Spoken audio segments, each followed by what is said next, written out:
হে মুসলমান, বিজয় তোমার হাতে।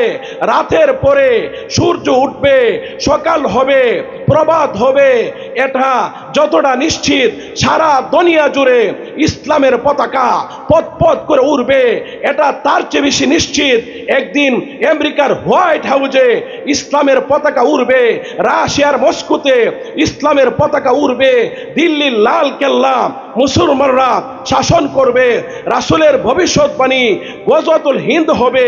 ভারতীয় উপমহাদেশে বেঈমানদের সাথে মুসলমানদের তুমুল যুদ্ধ শুরু হবে, বেঈমানরা পরাস্ত হবে, মুসলমানরা বিজিত হবে।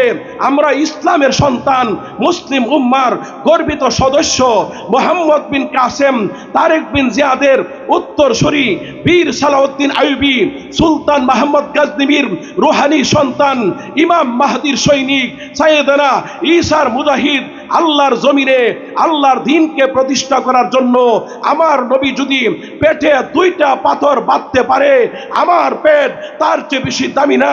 আমার নবীর গালে যদি চর মারা হইতে পারে, আমার গাল তার চেয়ে বেশি দামি না। আমার নবীর চেহারায় যদি তুতু মারা হইতে পারে, আমার চেহারা তার চেয়ে বেশি দামি না।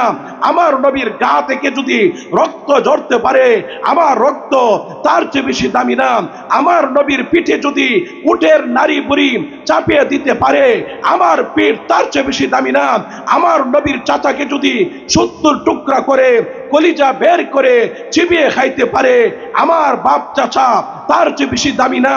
প্রয়োজনে নিজে শহীদ হব, ছেলে মেয়ে এতিম হবে, স্ত্রী বিধবা হবে, মায়ের কুল হালি হবে, বাবার চোখ থেকে অস্ত্র ঝরবে, আল্লাহর জমিন থেকে আল্লাহর দ্বীনকে উৎখাত হতে দিব না। ঠিক না ঠিক? হে মুসলমান, প্রস্তুতি নাও, এক বিশাল লড়াই হবে। লড়াই, সেই লড়াইয়ে এক পক্ষ থাকবে হক, আরেক পক্ষ থাকবে বাতিল।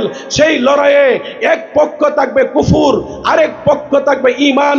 সেই লড়াইয়ে এক পক্ষ থাকবে তাওহীদ, আরেক পক্ষ থাকবে শিরিক। সেই শিরিকের বিরুদ্ধে, সেই কুফরের বিরুদ্ধে, সেই বাতিলের বিরুদ্ধে জীবন দিতে হলে জীবন দিয়ে, রক্ত দিতে হলে রক্ত দিয়ে, শহীদি তামান্না নিয়ে সেই লড়াইয়ের ময়দানে ঝাঁপায়ে পড়তে আপনারা কারা কারা প্রস্তুত আছেন? হাত উত্তর আল্লাহকে দেখাও। আল কোরআনের আলো, আল হাদিসের আলো, ইসলামের দুশমনেরা নারায়ে তাকবীর। হয়তো কোরআন নিয়ে বেঁচে থাকবো, আর না হয়তো ইমাম হুসাইনের মতো শহীদ হয়ে যাব। কি কোন ইনশাআল্লাহ? আপনারা উলামায়ে কেরামের সাথে আছেননি? আলহামদুলিল্লাহ।